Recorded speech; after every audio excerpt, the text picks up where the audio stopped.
这眼神不对啊！师傅说让我蒙脸，看来不是开玩笑。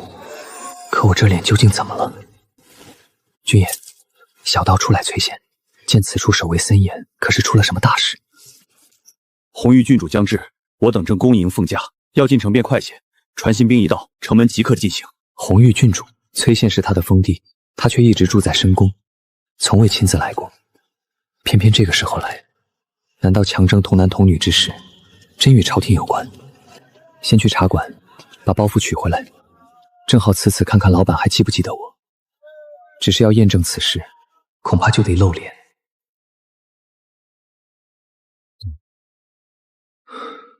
师傅，醒醒，我这脸究竟怎么回事？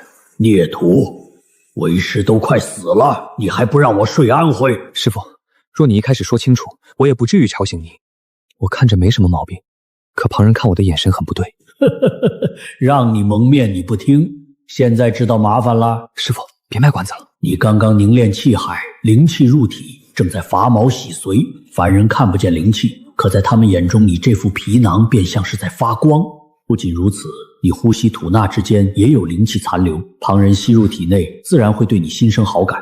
若只是寻常容貌，最多添几分仙风道骨，可你这张脸确实有为师当年几分风采，魅惑效果便尤其明显，所以寻常人见了你只会觉得天神下凡，一眼难忘。这不就是自带美颜？不对，还自带魅惑。这种情况会持续多久？你是纯阳之体，又年轻，体内杂质不多，最多1个月。1个月吗？倒也够了。孽徒，你想干什么？这种东西对付不了苏纯一，凝气境以上修士都不受影响。师傅，我是小魔头，不是小傻子。再说了，苏姑娘与我是君子之交，哪里用得着这种手段？那你究竟想做什么？崔县是红玉郡主的封地，苏姑娘查到强征童男童女的命令来自朝廷，如今她刚好要来崔县，你说此事与她无关，我是不信的。你这小魔头想使美男计？朝廷的事错综复杂，找县令未必好使。既然红玉郡主要来，便没必要舍近求远。只是想见她，还得先有名气。眼下该去验证一下自己这小神仙的名头是否已经传遍崔县。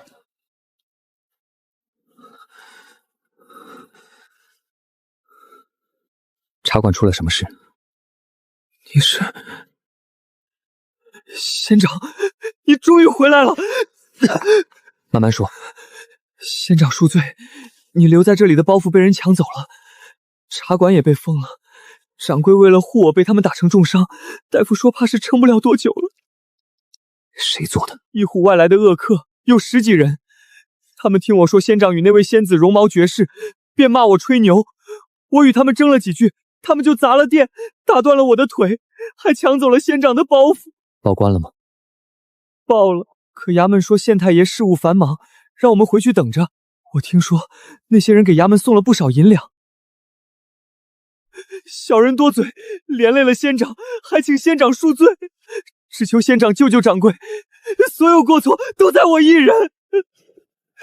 外伤的话，以温水速服1粒，应该能保住性命。你也吃1粒，腿能好得快些。他们现在在哪儿？他们临走前留了话，若是不服，便去横刀客栈找天字4号房。横刀客栈，最近崔县来了许多江湖人，寻常客栈怕惹麻烦，大多不敢收外来人。那些外来的江湖客，多数都住在横刀客栈，那地方规矩重，进了门便不许动刀动枪。那些人敢把地方留下，想来也是不怕县长去找他们。去救掌柜吧，以后少做这些口实之争。怎么，这又心软了？又要行侠仗义了？心软说不上，只是师傅，若非遇到你，我或许比这伙计更惨。这世间没有因果报应，实在令人不快。你怎么不说他没遇到你便不会挨这顿毒打呢？有这种收钱包庇恶人的县令在，他迟早要挨这顿打，与见没见到我关系不大。你小子不学开口禅，可惜了，不如拜入涅槃宗，他们收徒没条件，杀了他们的人也无妨，念一句放下屠刀立地成佛便行。有头发谁要当和尚？我还要娶妻生子呢。等你破了纯阳之身再说这话吧。这江湖好像又有点意思。今日来是要扬名的，便稍微欺负一下凡人吧。今日来是要扬名的，便稍稍欺负一下凡人吧。左边一推就开，右边却沉若千金，有意思。这是从进门就开始给江湖人分3、6、9等了。这位小道长，是想进这同门又推不开吗？要不要我帮你啊？开门费只要10两哦。大水冲了龙王庙，公子已经到了啊。姑娘怕是认错人了，你我素未谋面。没错没错，天字4号房对吗？公子与我虽未谋面，我却久仰大名，原以为传言夸大，今日一见，才知名不虚传。姑娘也是天字4号房的人，还谈不上，我也是今日才到。听闻公子广招豪杰，欲救那些被掳孩童，我本事不大，也想来凑个热闹。哦，倒忘了自我介绍，本姑娘姓蓝名石，青出于蓝的蓝，他山之石的石。江湖朋友抬举，唤我一声小妙手。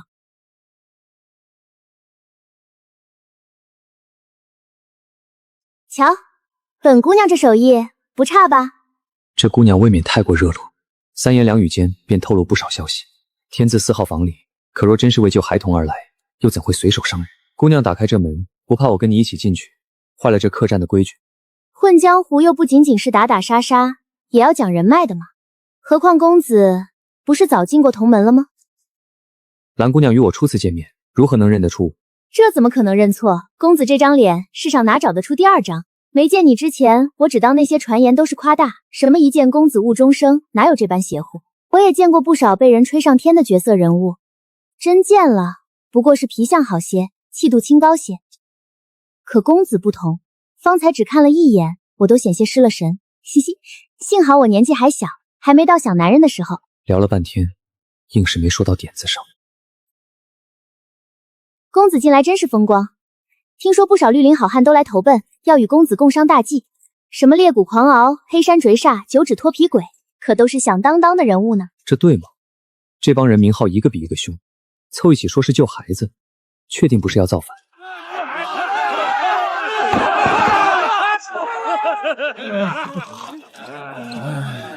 照蓝石的说法，那位公子该是个英俊男子，可眼前这些武林人士，男的至多五官端正，倒是女侠们个个不差。莫非那位公子不在此处？福英姐姐，你怎么也在这里？小石头，这位少侠是谁？福英姐姐，你看这张脸，还需要我介绍吗？自然是江湖第一美男子江时月江大公子。哪个不要脸的下流古色，敢冒充我家公子的名号？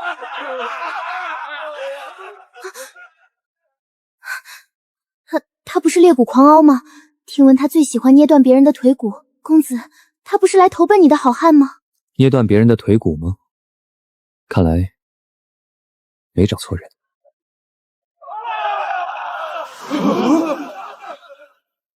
是你打断了百叶茶馆那位伙计的腿吗？老子打断的腿不计其数，哪知道你问的是谁？我再问一次，百叶茶馆的掌柜与伙计是谁打伤的？不是说横刀客栈不许动刀枪吗？确实不许动武，小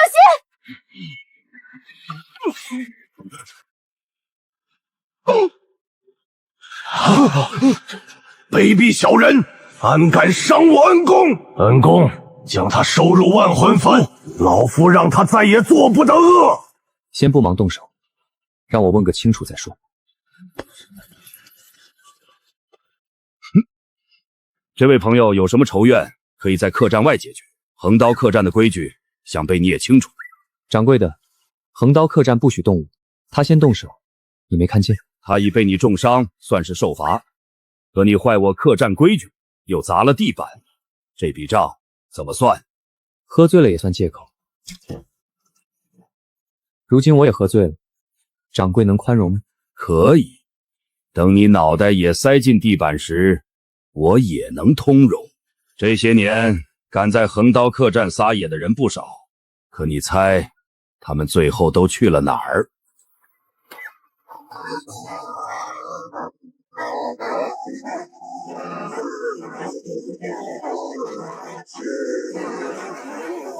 蓝姑娘，且慢，我只是认错人，什么都不知道。事到如今，蓝姑娘还在演，倒比我想的敬业。在我进客栈之前，你便已经在等我了，对吧？公子误会了，我与你无冤无仇，为何要害你？见公子天人之姿，我喜欢还来不及。只要公子愿意，哪怕让我自荐枕席都可以啊。哦，真的吗？公子是个正人君子，怕是演不来好色之徒。活了许多年，确实没试过做什么恶事，经验略有不足。不过没关系，学坏不难，只看你是否要逼我去学。此地不宜久留，请公子解开法术，我们换个地方说。不必，我本就是来找麻烦的。更何况，不正是你把我引到这里来的？公子所言不差，我早就在百叶茶馆外等着，已经等了2天。专门等我？公子当真是仙人吗？略通法术，但算不得真仙。想必公子也知道崔县强征童男童女之事。知道一些，可公子未必知道，那位江公子召集江湖人士，并非为了救人，救人只是幌子。愿意投靠他的恶徒被他收入麾下，真心想救人的侠义之士，则会在宴上被灌醉，连夜交给官府。交给官府？这座客栈表面是江湖客栈，实则早与县爷勾连。我曾潜入县爷大牢，亲耳听见他们谈话，这才知道真相。所以你将我引来，是想让我与他们动手？是，我杀不了江公子，也救不了那些孩子。原本我只是想求公子息住，可我不知道公子与江公子究竟是什么关系。若公子与他是一丘之貉，我开口便是送死，所以我只能先把公子引到这里。不管你们原本是否相识，只要能打起来，我便还有一线机会。只是没想到公子当真是仙人下凡。既然是你故意挑起事端，那便算你欠我的。公子说的对，我欠你的，我一定还，我什么都愿意。真的什么都愿意？愿意，请公子给我一个将功赎罪的机会。那你去为我取些东西来。啊，原来是取东西啊。崔县强征童男童女，疑似是朝廷命令，去县衙将所有相关文书给我偷出来，还有县令勾结江湖人士，涉及陷害侠义之事的证据，一个不漏，给我送来。这崔县的县衙比州府还要守卫森严，我怕死就入我万魂幡吧，死了就不怕死。不，公子饶命，我这就去。怎么不是真心放人啊？我只是觉得这小姑娘不只是个义贼那么简单。何以见得？刚才这小姑娘所言，我没听出有什么破绽啊。我也没听出破绽，只是初到陌生之地遇见的第一人多半不简单。这算什么证据？听着像疯子臆想。就当我多疑吧。哎，若我修为再高些，直接搜魂便是。想什么呢？通玄境搜魂都难，神魂脆弱，稍一挣扎便会脊背崩溃。是啊，所以才麻烦。既知他有隐瞒，为何放他？收入万魂幡几日，不信他不招。若他真是个义贼，回头苏姑娘回来，咱们要怎么解释？师父，你想求清河剑牌救命，可就难喽。唉，终究是为师连累你了。师父，你知道就好。等等，你小子不会是坑我吧？师父，你猜？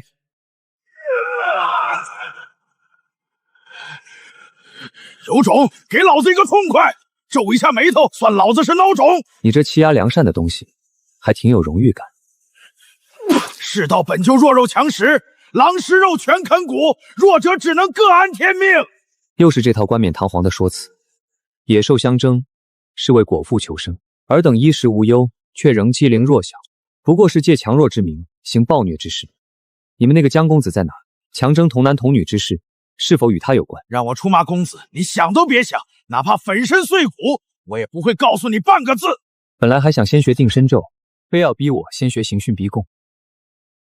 让我看看，如此自搬，哦，还挺难的。画地为牢，折木成家，以尔罪孽，不得超生。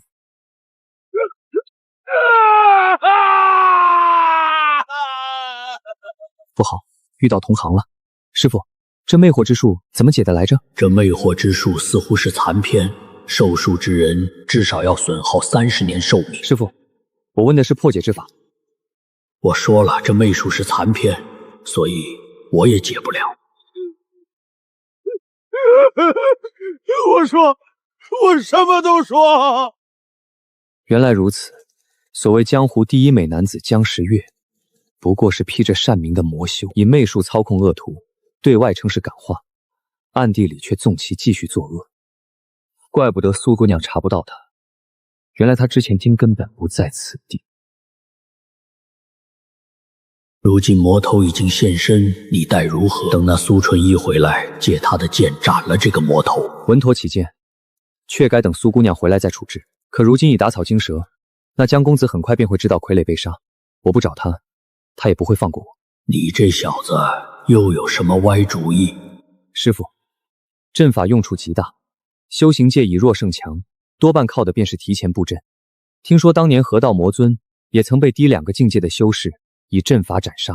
确有其事，但厉害阵法既需时间，又耗天材地宝。你从哪儿找这些东西？又想布什么阵？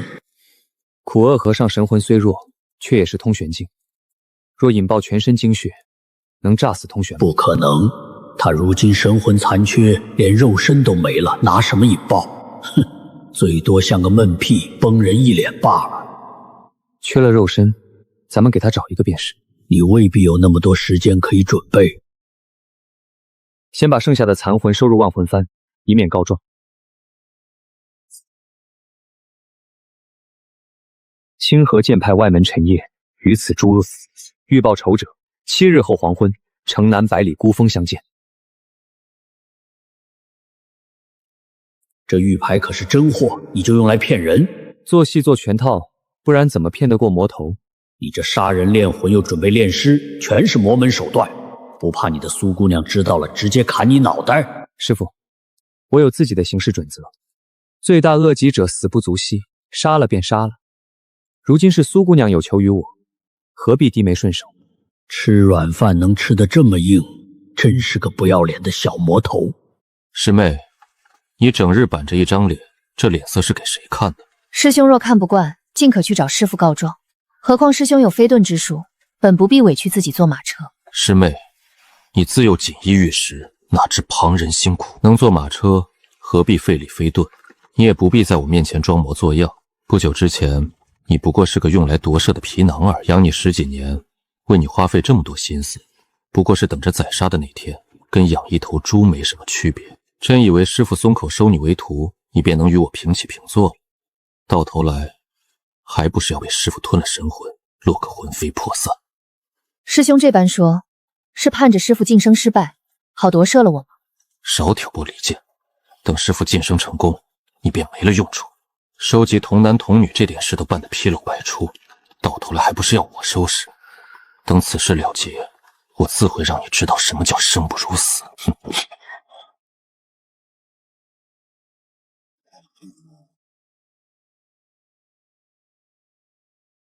郡主，我回来啦！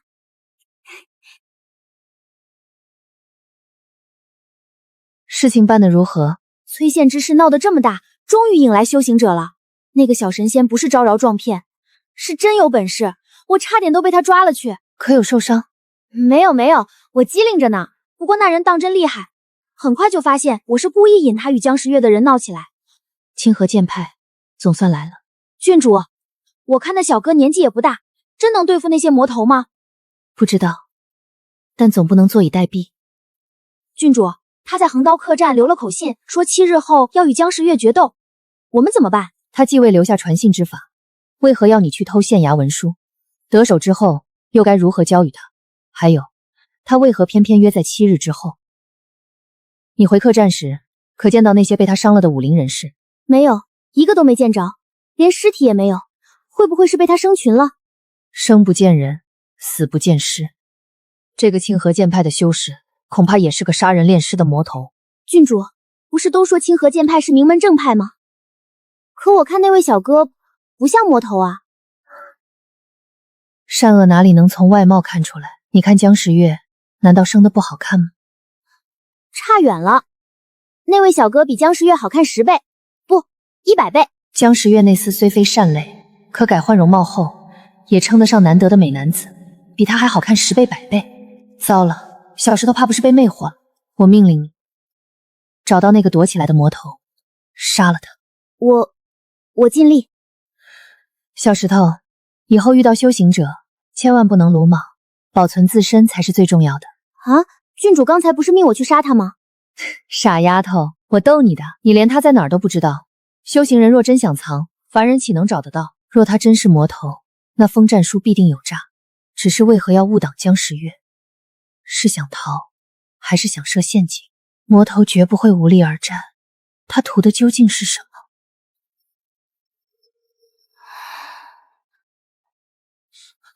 郡主放心，我定不负所托，保全自身为先。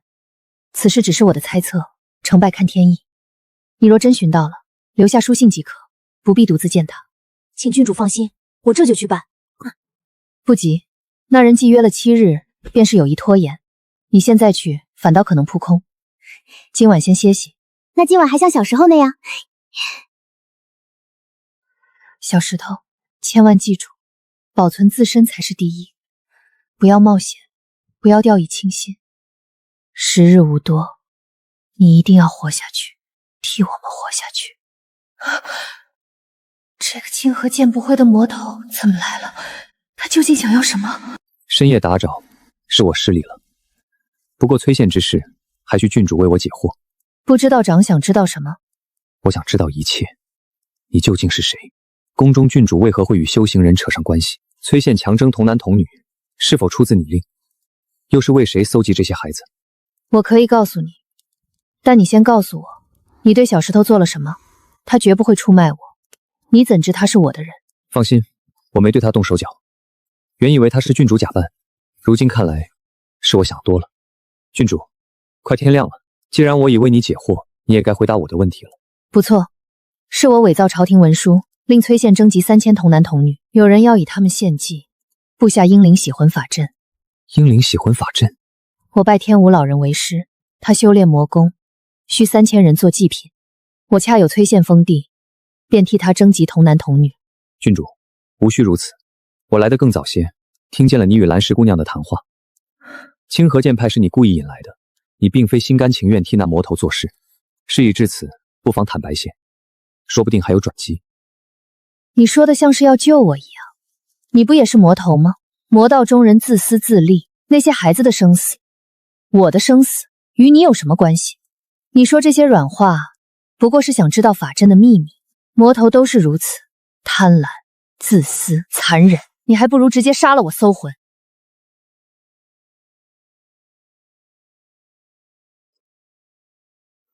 符文有些不同，但大差不差。郡主，原来你也是邪咒灵童。我若杀了你，天武老人恐怕立刻会心生感应。你是想让我跟那魔头两败俱伤吧？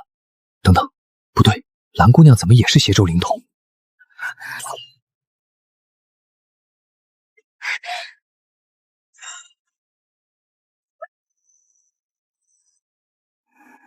郡主，怎么了？郡主，方才闹出这么大动静，只为救蓝氏姑娘，你贵为千金，却宁肯舍命相护，看来你确有苦衷。我知你信不过我，可你既连死都不怕，又何妨赌一次，信我一回？蓝姑娘，你应该知道，我若要杀人，不必如此麻烦。你若想让郡主活下来，便劝一劝她。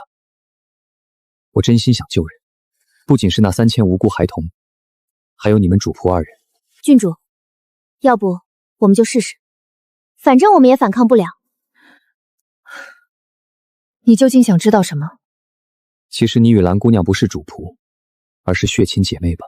不错，蓝石是我的妹妹，是我所有弟妹里最小的一个，也是唯一活下来的。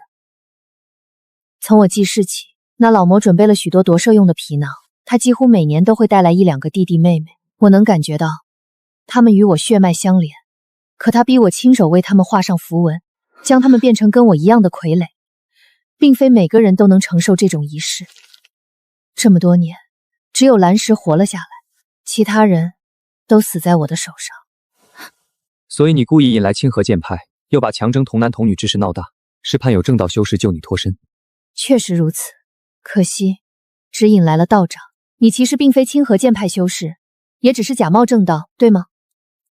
猜得不错，我确实并非正道修士。不过，我还真认识清河剑派的修士，或许可以帮你。当真？自然是真的，只是他尚需数日方能归里来。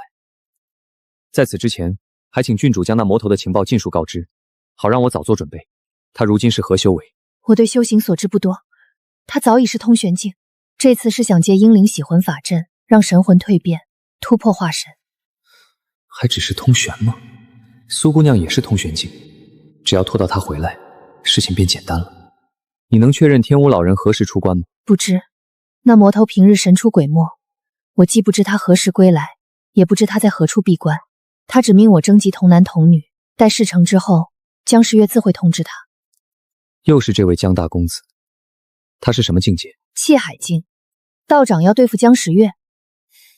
江时月无足轻重，而且杀了他，恐怕会惊动天武老人。郡主，我虽受托来救那些童男童女，但眼下孩子们尚无性命之忧。倒是你与蓝姑娘身中邪咒，若不及时解开，只怕随时有性命之危。若道长真能救我姐妹脱离苦海，我愿意。可别乱说，不求你给我什么回报，别传出去毁我清誉。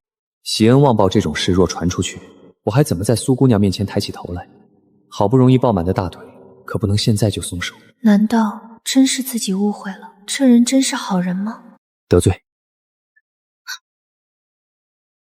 两位姑娘见谅，想解除恶咒，郡主府办不到，时间紧迫，我带两位走，能省些功夫。小石头，你平日也是这样飞檐走壁的？倒也差不多，只是他轻功比我厉害多了，背着2个人还能这么快。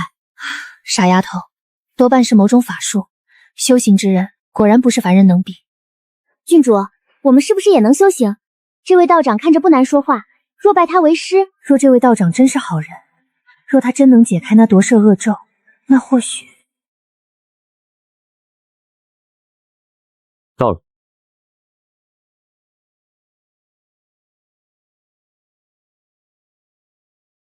郡主，这声音我听过。先前只顾着赶时间，将万魂幡和尸骸留在此处布阵炼体，倒是忘了这场面给旁人看见，实在不像救人。你带这两小妞来做甚？血肉早够了，再添也难堪大用。不要吃我！道长，这便是你说的救人之法。师傅，你就别吓唬小姑娘了。这两位是我请来的客人，让你蒙面你不听，惹下这么多风流债，等那苏姑娘看见，我看你怎么解释。师傅，你能不能别胡乱猜想？罢了，你忙你的，这边我自己处理。这场面的确容易误会，两位若不愿信我，现在便可离去。若还愿意一试，就随我来，我会替你们解开身上的恶咒。若他真心生歹意，也不用如此麻烦。郡主，你说对吗？既如此，便劳烦道长了。我先简单说一下，你们身上的恶咒并非无解，我会取两位鲜血，让师傅帮忙捏造2个替身，或许能将恶咒转移。不过替身血脉不纯，我没有10成把握，也可能惊动那老魔头。两位可再考虑几日。今日我先替你们修改身上的恶咒，等替身做好再行转移。郡主，你先请。小石头，你去把风，免得有人打扰。按照道长方才所言，若是真正血脉相连的姐妹，成功可能便越大。郡主请勿多想，即使你们真有亲兄妹，我也不可能用旁人性命来冒险，非我所愿。不，我想问的是，能否将小石头身上的恶咒转移到我身上？如此是否更有把握？啊，倒也不是不行，只是这样一来，郡主你可就……无妨，我受那老魔头操控，犯过不少恶行，早已不想苟活。小石头无辜，请道长别让他知道。郡主若真要牺牲自己，我倒还有一法。道长请讲，只要能救小石头，我都愿意。那是我的法宝。若郡主愿意入我万魂幡，或许还有一线生机。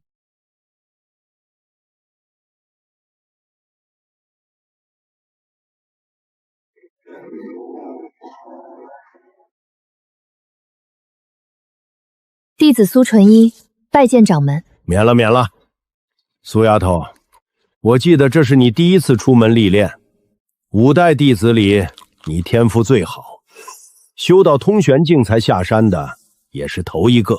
多谢掌门夸奖。不算夸奖，你确实天赋出众，只是没想到你这命也不错。出门之前，你师父替你算过一卦吧？卦象似乎不算太好。回禀掌门，师父说我此行福祸相依，需谨慎行事。弟子这几日虽遇不少难题，却也亦有所得，应不负师门所托。对，福祸相依，问题就在这儿。你的福已经到了，祸也就不远了。请掌门指点。你带回来的秘术来头可不小，连我那远在青关山的老朋友都惊动了。你若愿意将这门秘术送给焚香门，他们愿意送你一朵洗魂花。掌门，这门秘术非我所有，那人只是为了救人，才无偿送给清河剑派。如此高风亮节之人，弟子无权替他做决定。想好了，洗魂花可不是一般的好东西。你如今已是通玄，下一步便是化神。晋升化神最稳妥的法子只有2种，而洗魂花便是其中最好的选择。掌门，为何焚香门对这秘术志在必得？大概是与天书有关。许是觉得你这篇秘术属于天书的一部分。天书？请问掌门，何谓天书？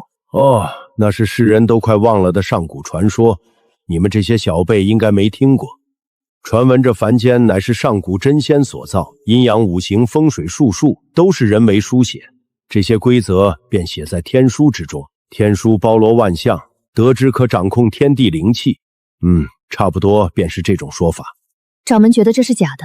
未必是假，我确实见过所谓天书，虽然只是片言直语，但确实直指天地本质。但要说得了天书便掌控天地，那多半是谣传。你也学过加减乘除，学过文字笔画，可要说懂了笔画与加减乘除便能掌控天下，这话你信吗？好了，交易与否你自己把握。我清河剑派的弟子想要突破化神，也未必需要焚香门的洗魂花。不过我对这秘术的来历倒有些兴趣，不妨与我说说。你说与他相识时，他不过启灵境。不错，他突破境界用的玄机录还是弟子送他的。看起来年纪很小，即使是长相显得年轻，弟子也肯定他不超过20岁。修行的天才我见过，1年等于别人100年也不是没有，但人情练达的天才我还真没见过。人心何等复杂，一个不到20的少年有这份本事，就他给人算命的手段，给你念的那些口诀，我活了这么多年都未曾听过如此精准的总结。这个叫陈烨的小子多半有所隐瞒，但他确实行事正派，是侠义之士。小丫头莫要心急，我说他有所隐瞒，并非说他心怀歹意。旁门散修过得艰难，当然要对别人藏一手。他为了救助一个陌生孩童，将天书秘术都送了出来，确实称得上义士。这份人情，我们清河剑宗总要有所回报才是，光是一个剑侠可不够。这样，你去问问他想要什么，库中所存的法宝随他挑选一件。还有，焚香门既然愿意用洗魂花来换他的秘术，这事我们也做个顺水人情，愿不愿意换，让他自己决定。既然是他的东西，我们也不好替他拒绝。多谢掌门。多谢什么？又不是赏你的。那邪咒灵童，我会命人尽量救治，能不能活，便看其造化。至于你，去多领几张灵符护身，如今福气有了，祸患就不远了。除魔未到，诸多艰险，你要多加小心。弟子谨记，多谢掌门。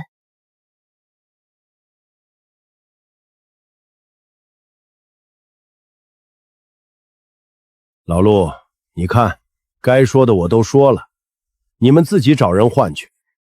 那姓陈的小子既然将秘术送你们清河剑派，肯定不介意你们送人，非要绕这一大圈，你诚心为难我是吧？堂堂焚香门掌门抢小辈的东西，像什么话？我早说了，天书不重要，你这死脑筋不听，非要换就自己去。你又何曾听过我的话？你看看你都衰老成什么模样了，还有多少寿元能与天道抗衡？让你飞升，你偏不听，真想死在这里。你说这仙界是什么模样？我又没去过，怎么知道？你飞升不就知道了？那些前辈们飞升了，怎么都不回来了呢？莫急，我也不会真死在这里，等到最后一日，我会飞升的。你还能撑多久？没多少时日了。既然飞升一去无回，我想再多看这世间几眼。哼，那你就早些过去，在仙界等我。既然你不帮我，那我自己派人去找那姓陈的小子。你总不会阻止吧？要去便去，你们焚香门的事与我何干？不过我提醒你一句，你们焚香门的后辈弟子傲气得很，别弄巧成拙。我可不想在飞升之前看到你们焚香门变成旁门左道。门规越是森严，门人弟子便越少，传承越发艰难。门规若是放松，又容易堕落成魔。我没你这么洒脱。清河剑派是你创立的，焚香门却是我继承的。我不能眼睁睁看着门派断了传承。不说了，你有你的难处，但老陆，你要明白，我清河剑派的剑只论对错，不讲情面。他日你若入魔，我也不会手软。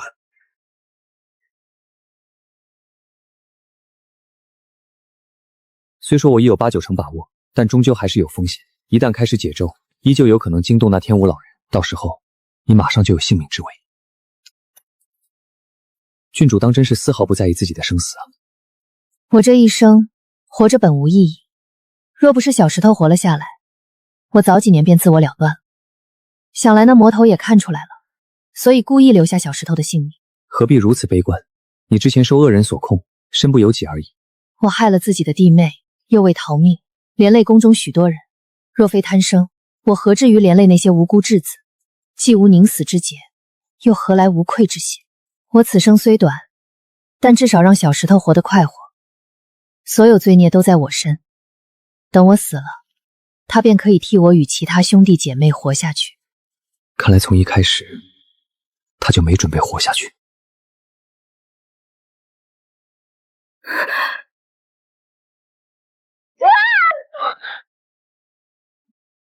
那老魔头压根没想放过他们，纵只能夺舍一人，也要将这对姐妹一并除去。动手吧。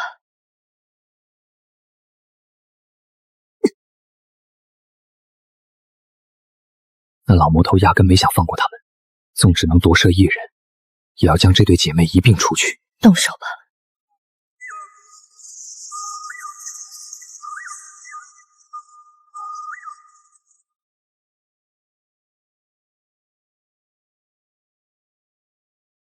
何方小辈敢坏我好事，我必将你抽筋扒皮！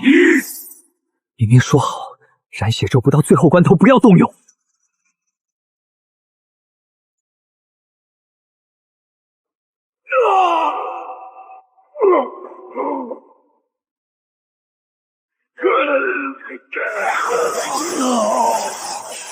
硬吃一击剑符，竟还能愈合？试试这个，通玄境燃魂自爆。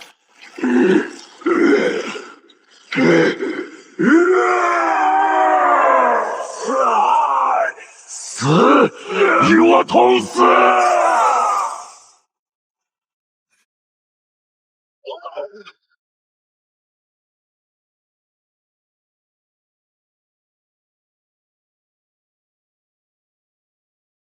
入我万魂幡，还有一线生机。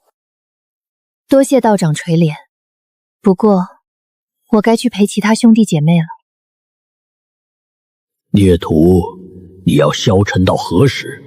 师父无需担忧，我只是略有感慨。你感触个屁！才认识几天的小姑娘与你有什么关系？这世上比她惨的大有人在，她自己不想活了，谁也救不了。师父误会了，既然他一心寻死，我自然不会责怪自己。当真？那你发什么呆？我只是在想，日后若有人也是满身罪孽，却不想死，那该当如何？当无事发生，还是让他了断因果？孽徒，你在映射为师？师父确实犯下不少罪孽，但天下负罪之人，难道皆该一死了之？饿殍争食，胜者得生，便算杀人吗？郡主自幼受魔头所致，为求活命才染上人命，便真是罪大恶极吗？师父当年不也是满门被屠，才为求生堕入魔道，弟子当初若非怕师父杀我练功，也不会拜入魔门。幸来师父未逼我杀人，我才能坦然面对苏姑娘。可若我当真为活命杀了无辜，难道此生便只会以死谢罪？这道理，弟子不能认。你这孽徒究竟在说什么？求生乃是本能，但求生不能作为残害无辜的借口，总要有一种方法来衡量对错，也总该有一种办法让满身罪孽之人赎罪。关你屁事！气海境的小修士，蝼蚁中的蝼蚁，这是你该想的问题吗？师父，少年人心比天高，本是常理，便是日后蹉跎百年，锐气尽失，如今又何妨一想？若不敢立此宏愿，何谈志在长生？我所求不止长生，还要为天地定一道法度，令凡人与修士皆循此道。狂妄无知！还有，你这孽徒又在欺师灭祖，你以为我听不出来？师父，东西收拾好，我们走吧。去哪儿？你不是在等你的苏姑娘？她自会寻来，我等不等又有何妨？红玉郡主与那魔头已同归于尽，可尚有个小魔头逍遥在外，旁人皆死，凭什么独他苟活？我心情不好，要除恶务尽。听闻清河剑派弟子常年历练，苏师妹想必已经斩过不少魔头。师兄误会了，我也是初次历练。要说除魔未到，我倒是遇到过一个魔头，可惜让他逃了，还险些雷及旁人。师妹不必自责，魔头狡诈，失手也寻常。我当年刚入钢煞，也曾遇上9重钢煞的老魔，仗着师门法宝才与他缠斗半日。后来他弟子来援，我看出老魔护短，便专攻那小魔头，趁其乱了方寸，将2人一并收入五仙炉，炼成飞灰。师兄可曾查明这两魔头究竟犯下何等恶事？这还用查？持万魂幡者多半杀人炼魂，满身孽债，见了打杀便是。师妹若忌惮此物，我倒可教你几门隐遁法术。苏师妹，听说那位散修陈烨避过气海境，他是如何得到天书秘术的？他杀了一个通玄境魔头。气海境杀通玄境？苏师妹，你初次历练，或许不清楚旁门散修的品性，他们为了攀附名门，什么谎话都敢编。魏师兄，催线路远，还是提些速度吧。师妹说的有理。他的剑光怎会这么快？坏了，这下不仅人跟丢了，崔线在哪也不知。满城告诉，难道那些孩子已经……不对，人人却暗带带笑，这到底是办丧还是在庆贺？苏姑娘，你总算回来了。比上次的茶好。这次是真茶，不是夜沫子。童男童女之事已经解决了，多数孩童已送还家中，余下的我也让小石头追查安置了。这本是我该解决的事，最后却只是旁观，多谢两位相助。天武老人暗中操控朝廷，借童男童女行夺舍之术。红玉郡主虽难辞其咎，可最后与那魔头同归于尽，也算偿了自己的罪。所以这全城告诉是因为郡主之死？不是，郡主尸身都没留下，外人只当她失踪。崔县带孝是因为我杀了县令，那狗官强征孩童，害死不少人，我杀了他，又顺手清理了一批助纣为虐的官吏和地痞。可惜姜时月没找到，不知是跑了还是藏了起来。县令家人嚣张惯了，逼全城百姓为他带孝，可崔县百姓听说他死了，几乎人人都想大笑3声，于是便有了这副家家带孝，人人带孝的怪景。若我早些察觉，或许能救下郡主，也不必让先生冒险。苏姑娘，魔头作恶，何必怪到自己身上？郡主一心求死，神仙难救。至于我，也不是你的后辈孩童，而是修行之人。你我平辈论交，生死自担。先生说的有理，可师父教我，修行者当为天下苦难人鸣不平。既然是我托先生查案，你的安危自然与我有关。苏姑娘，清河剑派心怀天下，我自然敬佩，也无意质疑贵团门规。只是行侠仗义，也该先明前因。我本可抽身，是我自己选择冒险对付那夺舍魔头，前因在我，与你无关。真出了事，也只能怪我鲁莽，怪不到你头上。多谢先生解惑，此番历练能遇先生，是我之幸。崔县之事已了，先生往后有何打算？我一介散修，气海已成，下一步自然是壮大气海，准备踏入钢煞境。先生若有意，我可举荐你入清河剑派。掌门一赞赏先生，还命我转告先生所传秘术事关重大，清河剑派愿以法宝相谢。贵派掌门也听说我了？我这点底子骗骗苏姑娘上课，真见了清河掌门，怕不是一眼就被看穿。苏姑娘好意，我心领了。可我志在长生，未必守得住清河门规。不过分别之前，我还想求苏姑娘一件事。先生请讲。江时月那个小魔头跑了，此人作恶多端，若不除掉，崔县之事就不算真正了结。我想请你帮我找到他。先生所言有理，这一次我不会再让先生孤身犯险了。蓝姑娘，此事该有个了断了。若你有意，便随我们一同前去。等解决了江时月，也算为你报了仇。到时候你便可以无牵无挂，去过自己的日子。小姑娘，你若是无处可去，我可以为你寻一处落脚之地。清河剑派附近有不少富庶安宁的城镇，想要好好过活，并非难事。我知道，凡夫俗子靠脚走路，跟不上会飞的仙人。只是我无处可去，我不想孤独一人。道长，你能教我修行吗？我很能吃苦，我保证不会拖后腿，我什么都愿意。你要修行，却跟我一个散修学。苏姑娘是清河剑派弟子，但凡你能拜在清河剑派门下，那便是一步登天了。我能跟你学吗？姑娘若只是为了追随他而修行，不出1年，你仍旧会跟不上，终究会成为累赘。怎会？我练功从不偷懒。因为你追随的是气海境便能斩杀通玄魔头的人，这等本事，连我清河剑派掌门当年也未曾有过。运气而已，我提前做了些准备。先生无需自谦，你只是修行尚浅。论阴阳五行，你造诣更深，能以气海境斩杀2名通玄魔头，已是无人可及的天赋。我知道你心中还有不服，既如此，便让你亲眼看看先生的手段。我们这就去找那躲起来的魔头，将崔县之事彻底解决。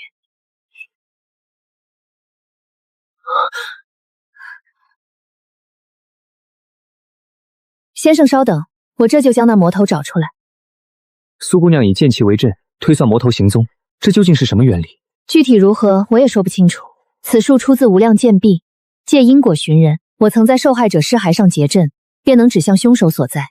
如今在崔县之上结阵，再借先生和蓝姑娘身上的因果，便能寻到那藏起来的魔头。这是将卜算之法融入剑术，厉害之处不止在卜算，更在于能让弟子习剑之时，自然而然掌握寻因问果之法。贵派掌门不愧是天下第一。咦，这魔头怎么还敢留在崔县？大概是觉得最危险便是最安全之处。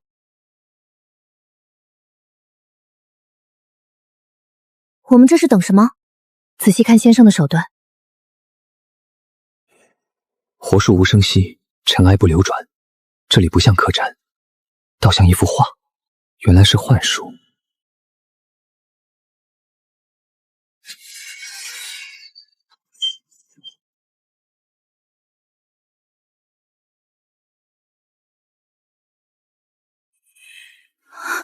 这便是仙人手段。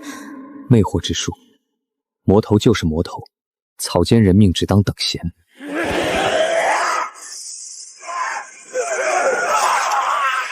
本宫杀不杀？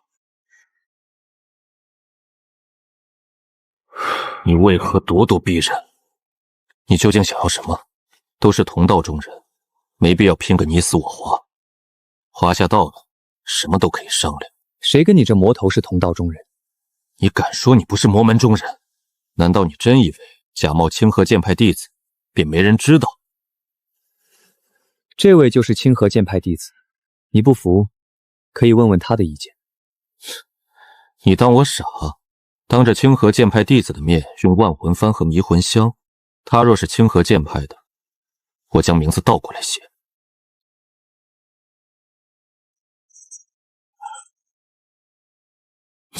你当我傻？当着清河剑派弟子的面用万魂幡和迷魂香，他若是清河剑派的，我将名字倒过来写。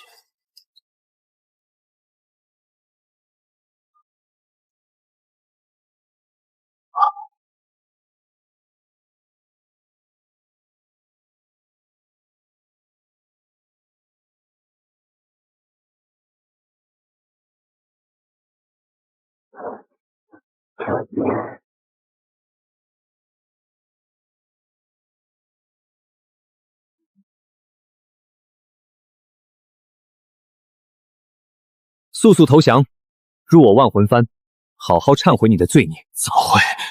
不愧仗护风符一口剑侠，不行，撑不住了。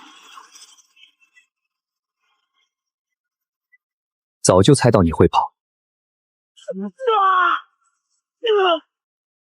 饶命！我投降！饶命！我还有藏起来的法宝丹药，我可以。真是傻，收入万魂幡之后，宝藏还不是要吐出来？只是这么直接将它收入万魂幡，苏姑娘只怕会心生不满。这魔头看着年轻，但眉间玉洁，灵光晦暗，一看就知道是用丹药维持容貌，实际上已经快到受尽之时了。气海境一般能活200多岁，而先生今年还不到20，但这魔头在先生手中撑不过3招。你觉得你真能跟得上先生修行的脚步吗？随我去清河吧，你若是寻得修行的意义，将来总有一日能再见。仙女姐姐，我随你去清河。蓝石的问题已了，余下的便是清理残局。满地隐患不除，难免酿疫。那些受魅惑之人，术法未消，也仍是隐患。既然这样，正好借此试试地藏本愿经的秘术。你小子又在打什么歪主意？扔下这群傻子，自生自灭便是了。就算真要破解魅惑之术，你让那苏纯一出手，不是更方便？苏姑娘既在身旁，我便想试试地藏本愿经里的秘术。居、所问、行4术相辅相成，单靠临阵施法难见全貌，须得提前布阵。这座旧客栈酒色财气俱全，又多年藏污纳垢，贪欲、怨念、仇恨早已沉入灵气，正是布阵的绝佳之地。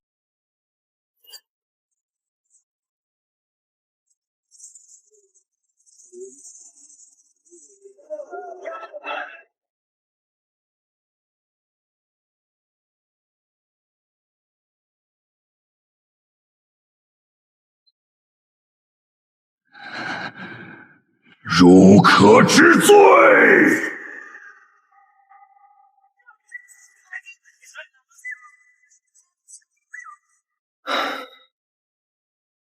问心无愧，何罪之有？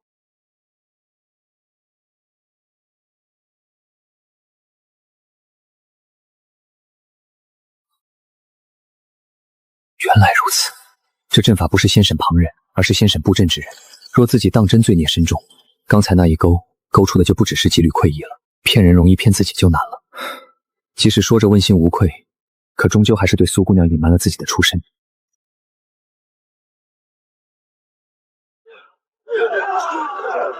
这铁钩虽能触及神魂，却不损神魂，反倒像是在给人一个赎罪的机会。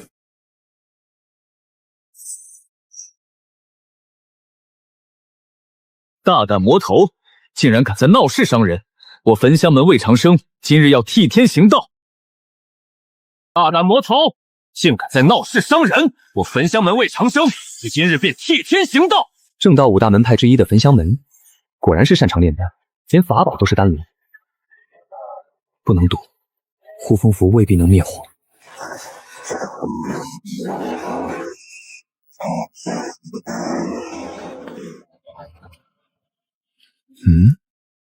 就这，反火，是我把大派弟子想得太强了，还是苏姑娘太厉害了？逃得倒快，不过初入气海，也敢在我面前逞凶。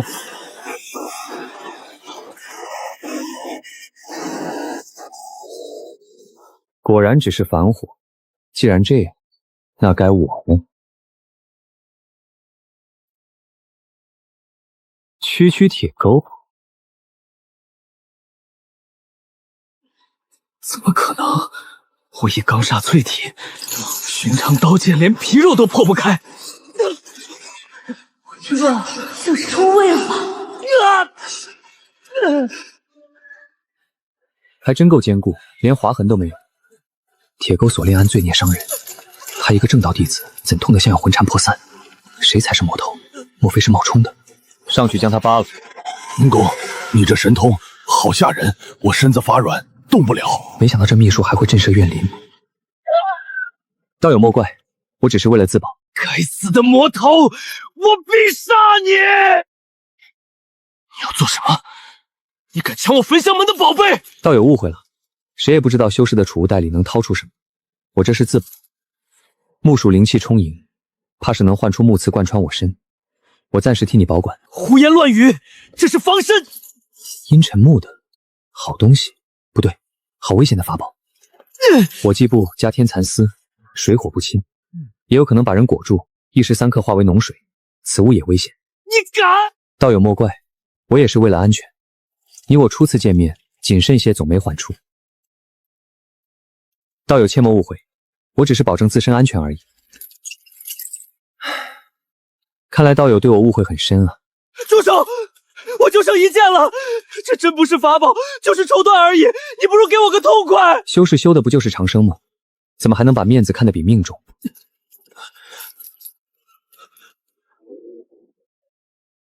清河剑派，一定是苏师妹来了。有她在，我就有救了。今日之辱，必让这小魔百倍奉还。先生可有受伤？这位说自己是焚香门弟子，不知苏姑娘是否认识？这是焚香门魏长生，魏师兄。魏长生，魏长生，这名字还修什么仙？原来真是魏兄。魏兄一表人才，一看便出身不算，方才多有得罪，还请见谅。苏师妹，此人可是魔头，你为何与他如此亲近？请魏师兄慎言，先生乃我至交好友，他只是旁门散修，并非魔头。他手上拿的可是万魂幡，你没看见吗？苏师妹，此人可是魔头，你为何与他如此亲近？请魏师兄慎言，先生乃我至交好友，他只是旁门散修，并非魔头。他手上拿的可是万魂幡，你没看见吗？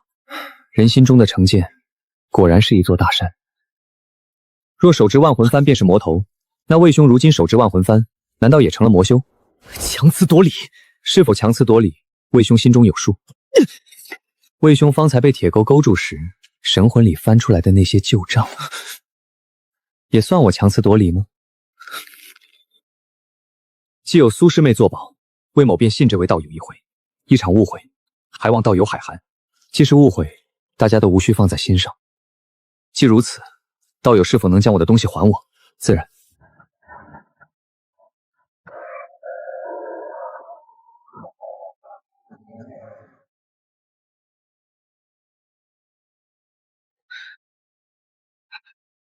我的玄玉龙纹佩，我的保生丹，我的灵符，卑鄙小人！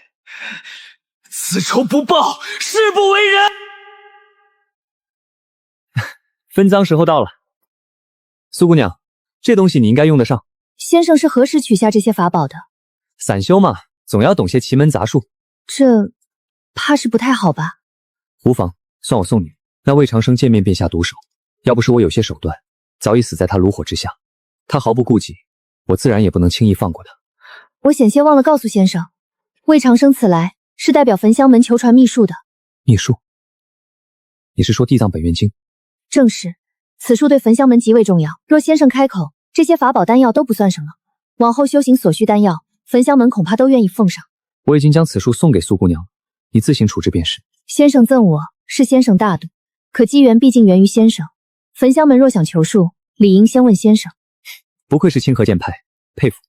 不过焚香门为何如此在意地藏本愿经？名门大派秘术众多，总不至于缺这一门。焚香门认为这有可能是天书秘术之一，他们一直想集齐全部天书秘术，因此格外重视。天书秘术，师父从未提过这个，看来又是乡下散修的盲点。焚香门啊焚香门，既然是你们先动手，那就怪不得我狠狠割一刀了。苏姑娘，我看那位魏兄似乎还怀恨在心，冤家宜解不宜结，我们这就去找他。也不知那焚香门一共收集了多少种天书秘术。苏姑娘，可否请教一二？据传焚香门已集齐10余门天书秘术，门下所学博杂，其中以太上丹经最负盛名，炼丹术天下第一。太上丹经，苏姑娘可知这经书的内容？哪怕只是只言片语。太上丹经是焚香门立派根基，传承极密，门中弟子尚少有人得，外人更无从知晓。除了这太上丹经，焚香门还有哪些天书？我所知有限，只听过灵虚真术、八门遁甲、鲁班书。焚香门弟子除修行外，还需兼学3门杂学，多半便出自医术、阵法、机关符咒这些门类。至于其他秘术，外人也只是猜测。飞了许久，竟然都没追上那逃跑的魏长生。苏姑娘，有什么不对吗？魏长生不应该跑得太远，除非他故意躲起来，否则我们早应该追上了。能否用那占卜剑术来找到他？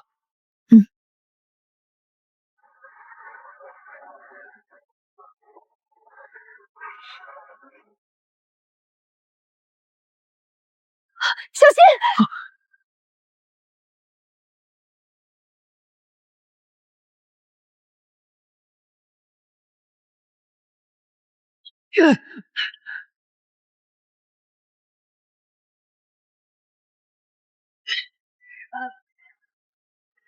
万魂幡果然好用，难怪魔秀人手一盏，此宝攻守皆可，妙用全凭心意。别大意，你们招惹到大麻烦了。万魂幡果然好用，难怪魔秀人手一盏，此宝攻守皆可，妙用全凭心意。别大意，你们招惹到大麻烦了。师傅，刚才怎么一回事？我也不知缘由，但见过类似情况。卜算之法若牵扯修为远高于自己，哪怕沾上一丝因果，便会遭反噬。刚才那道剑光爆开，便是反噬。反噬？苏姑娘已是通玄境，魏长生不过刚上，莫非他身边有高人，才引得卜算反噬？我也不知详情，你最好立刻丢下他逃命。修士最忌被人卜算，对方多半已有感应，随时可能找来。苏纯一尚无还手之力，你若撞上，必死无疑。师傅，你让我扔下苏姑娘逃命？不然呢？他是清河剑派弟子，或许还能活。你不过蝼蚁，对方随手可杀。扔下他，你尚有一线生机，还能去清河剑派报信求援。孽徒，如今真不是妇人之仁的时候，你的小聪明没有任何意义，你也该为我想想啊！师傅，请恕徒儿不孝。藩内诸位，请护我师傅周全，有多远逃多远。孽徒！道爷，我们要追上去吗？追个屁！追上去一起死吗？还不快跑！那我们往哪儿跑？往南，去清河，哪怕只有万一机会，去搬救兵。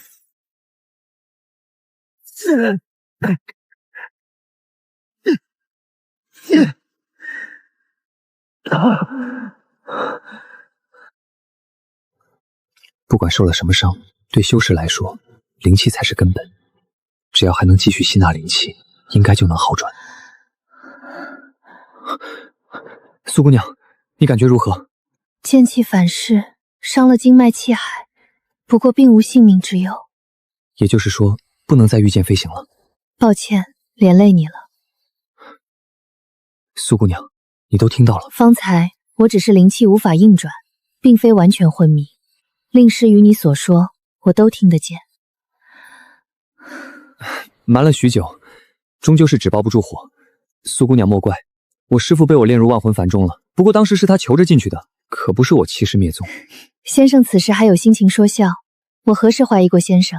既然苏姑娘也听了我师父的话，那不知姑娘可有联络清河剑盘的办法？飞剑传书，还不如我自己御剑飞行更快，而且这法术需要大量灵气支撑，我如今是用不得这个法术。那我们还是快走吧。虽不知那所谓的高人什么时候找上门来，但此地绝不可久留。先生为何不听令师所言，将我留在此处，确实是最好的办法。我是清河剑派弟子，一般修士也不敢对我如何。你太小瞧魔头的狠辣了。即便真有性命之危，先生留在此处也只会受我连累。司门早言此行必有凶险，掌门亦叮嘱我福祸相依，催线之事既已圆满，这货量也该到了。苏姑娘，方才剑气反噬，你尚且护我在身后，我又怎能抛下你？我此生唯一愧事，便是瞒了你师父之事。如今我问心无愧，道心澄净，若弃你而逃，岂非自生心魔？我需要3日时间才能恢复灵气运转。先生认为我们如今应当如何应对？也不知惹上的高人是谁。魏长生，既是卜算魏长生才招来反噬，要么是焚香门前辈，那以苏姑娘身份尚可保命；要么便是厉害魔头，那魏长生多半已遭不测。名门弟子若是身印，师门长辈应会有所感应吧。既然如此，焚香门或许已经知道魏长生死因，必定会派出门派高人前来调查。苏姑娘，我们去焚香门，或许路上就能获得救援。施主，跟贫僧念一句阿弥陀佛，我魏长生竟也有今日，若非那个小魔头，我怎会落到这般田地？天书秘术还没到手，怎能就这么回去？可如今都闹成这样了，还怎么换？哼，就算他肯换，怕也要狮子大开口。罢了，先歇一歇，再想对策。施主，贫僧问个路。当今佛门不过涅槃宗与慈心寺两支，这和尚乱发乌袍，既不像涅槃宗，也不像慈心寺，哼，多半是个撞了仙缘的假和尚，好狗不挡道。阿弥陀佛，贫僧本想问路，施主却恶语伤人，一看便知需要管教。今日正好渡你入正途，也算一桩功德。哼，邪门歪道，竟敢在我焚香门面前撒野，我看你是不知死活！这五仙炉便送我归西。好厉害的法宝，当真是狠辣无情。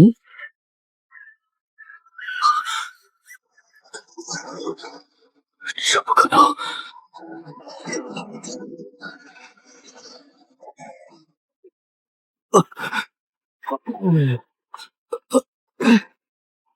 施主满身戾气，行事乖张跋扈，不如跟贫僧念经，好降服心中之魔。我是焚香门弟子，你敢杀我，必将身受万劫而死。阿弥陀佛，佛眼之下众生平等，焚香门弟子也好，路边野狗也罢，贫僧皆一视同仁。来，施主跟我一起念阿弥陀佛，愿众生离苦，皆得安乐。这和尚既不敢动我，必定还是忌惮焚香门。待师门长辈赶到，定要将他千刀万剐。清河剑法，这崔县何德何能，惹来这么多名门正派的弟子？那是我苏师妹，清河剑派与焚香门乃世交，他定是来寻我的。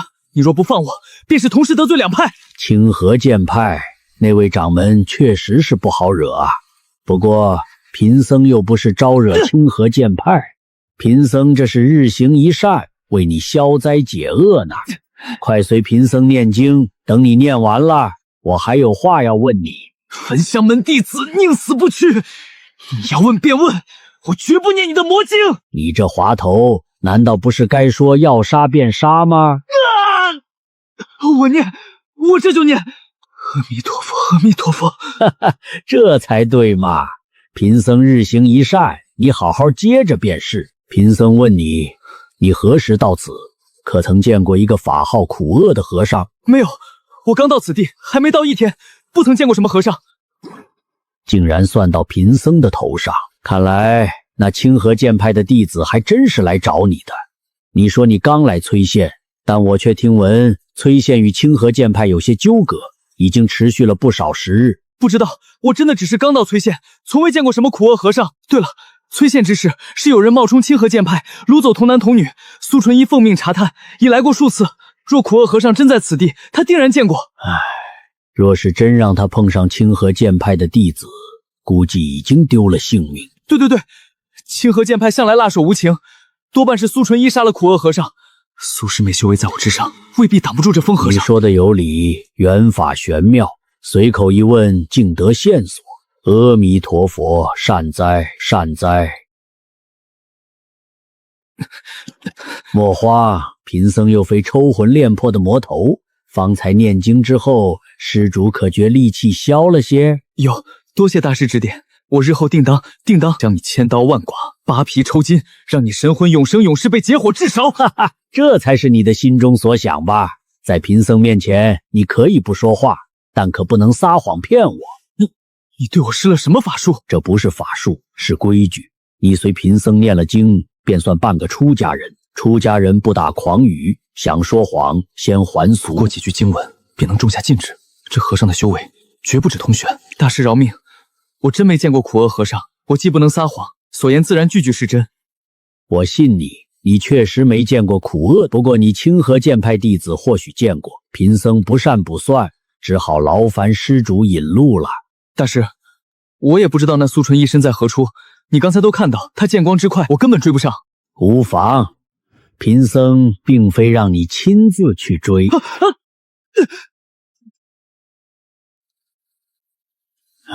可惜看来你与那清河剑派弟子牵扯也不深，只能指出大概个方向。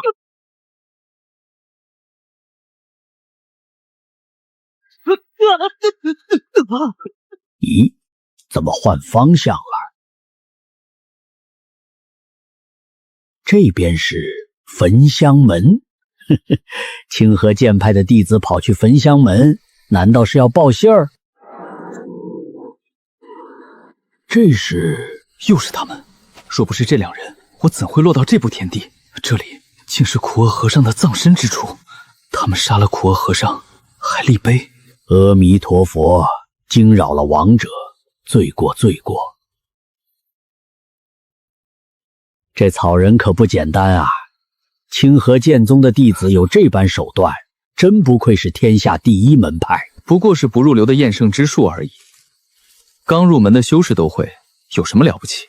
你就不想想，为何这草人会在此处？我们为何会在此处？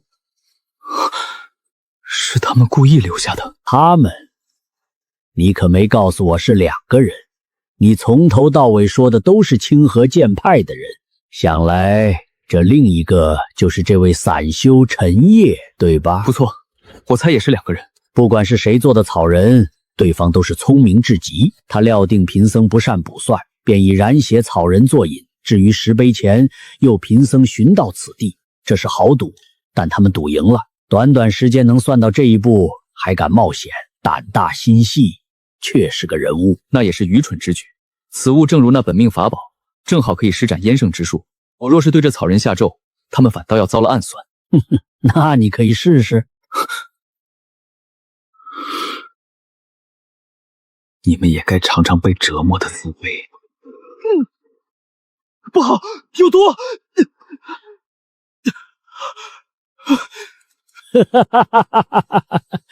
自作孽不可活。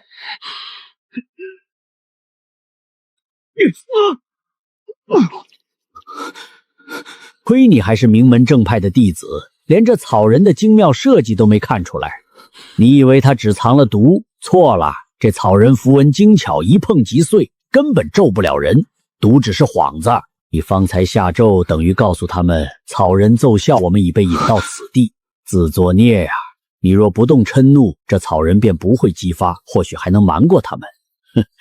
往后一路怕都是这种草人，能不能追上就看运气了。至于你，怕是要摔成烂泥喽。先生，我已然无碍。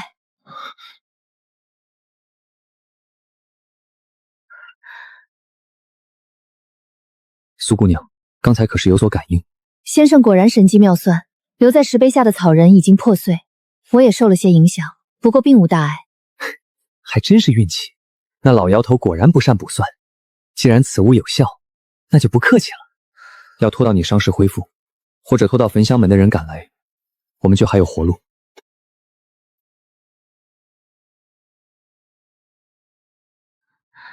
走。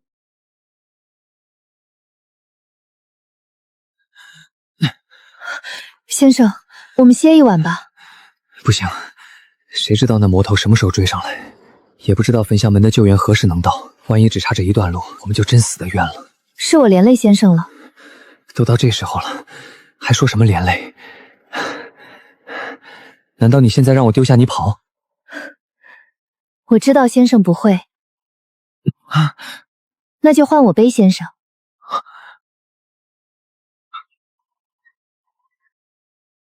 原来苏姑娘能跑这么快，这一整天拖慢脚步的竟然是自己。若这次能活下来，一定要尽快提升修为。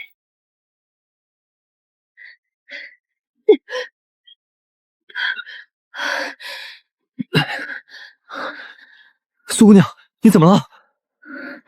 又有草人被毁了，也算是好事吧。这说明那人又被我们骗了。不对，正常人最多只会上1次当。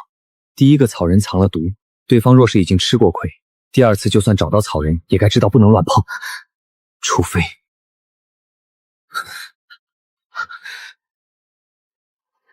阿弥陀佛，两位施主让贫僧一路好找啊！这草人骑鹿之法确实精妙，可惜施主运气不太好，贫僧只卷错了2次，第3次便选中了你们所在的方向。阿弥陀佛，此乃缘分也。